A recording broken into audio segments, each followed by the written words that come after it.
out of his eyeballs. Because of this, the Blackstone name was all over Manhattan, from tiny, shiny plaques on benches in the park, next to the cast-off art in museums, both up and midtown. The name was even on new wings at some of the plushier hospitals in the borough. The Blackstones were everywhere one could see and be seen by the proper social set, and had been for generations. So, Tallmadge Blackstone was here in our dinky little office in the bowels of Hell's Kitchen to gripe about his daughter, the recent debutante, Miss Tallulah Blackstone. Regular girls like me didn't come out anymore. We just kissed boys until we found one maybe good enough to marry, or maybe not good enough at all. But girls with papers like a pedigreed bitch still did. I suppose it saves time and effort, but seeing all the fuss and muster made me wonder if the whole charade was worth it. Blackstone's only child, Tallulah, was the hottest ticket to come out in years, given that whoever she chose to marry was set to inherit Mr. Blackstone's family estate. The papers had a lot of conflicting information on Miss Blackstone, her schooling, her favorite flavor of ice cream, even her current beau. But one thing they didn't disagree on was the detail that she herself was set to inherit $0 and 0 cents of her daddy's money in her own name. It seemed unfair to me, but if the Herald Tribune saw it fit to print, well, it must be true. Another detail not up for debate was the fact that, thanks to the endless evidence of tabloid snaps, Tallulah Blackstone was also a hell of a beaut. She would have no issue finding a husband. She could probably order one to be delivered to her door like a brand-new custom-made chinchilla coat. "So what's up with the kid?" I asked. "She would be a little hard to blackmail. Walter Winchell practically publishes the color of her garter belt every night." "Boy, ain't that the truth. She's been 18 for what, 6 months now? Has there been a day since where there wasn't a camera in her mug?" "Not as far as I can tell, and I don't think it started after she was legal either. Those photographer types have a tendency to skirt the rules." "Since when have you had issues with boys who skirt the rules?" Tommy asked, pinching me on the thigh, so I hit him with a stack of napkins.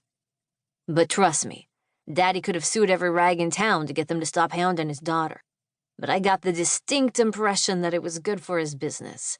Everyone wants something connected to the rich, salacious, and famous." "Some beau lay a hand on her?" I asked. "He knows we're not hitmen, right?" No, I didn't get the impression anyone touched her," Tommy said, giving a knowing glance at my cheekbone where, just a few weeks back, I said I'd fallen into a doorknob. "Only monsters blame a dame for that, and while her dad seemed the type, that wasn't mentioned. If his goods were ever damaged, he'd mention it." "So this probably isn't about blackmail or violence. She's stealing from the till?" I asked. "Would the bastard even notice?" Tommy wasn't above taking pot shots at anyone, even the folks paying the bills. Once they were out of earshot, of course. "But while she remains unmarried and under his roof, the mountains of greenbacks are almost as good as hers. She still is dependent." "There's no way it's about money, and I doubt someone that rich is a communist," I said, giving Tommy a sly eye. "I don't think Joe McCarthy is the president of her fan club," Tommy said, "but I doubt she's under investigation. If she is, that's a bit too hot for me." He grabbed a chewed-up pencil and made a note on a scrap of paper, as if he was really going to ring up the FBI to get notes on the politics of Tallulah Blackstone. "Okay, so provided she's not a Ruski, it's gotta be about love." "Those are your only choices?" "Tommy, I've been keeping your confidence for how many years? It's never anything else. Money, politics, and love. That's it. Those are the choices." My boss barked out a laugh and choked on his sandwich. I reached out and smacked him on the back. Okay. Obviously you caught the photos of her in virginal white being presented to society?" Tommy asked. "You know I did. You teased me about reading the rags at lunch at least once a week." "And all those dapper young penguins standing around, eyeing her like she's a tasty mackerel." "Enough to make my skin crawl."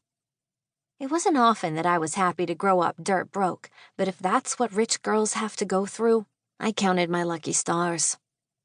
"She's promised off, but it's not to a young scion, I can tell you that." "Not too many young scions left, to be honest," I said, "which is bum luck for me." "I pity any stuffy little rich boy that'd try it with you," Tommy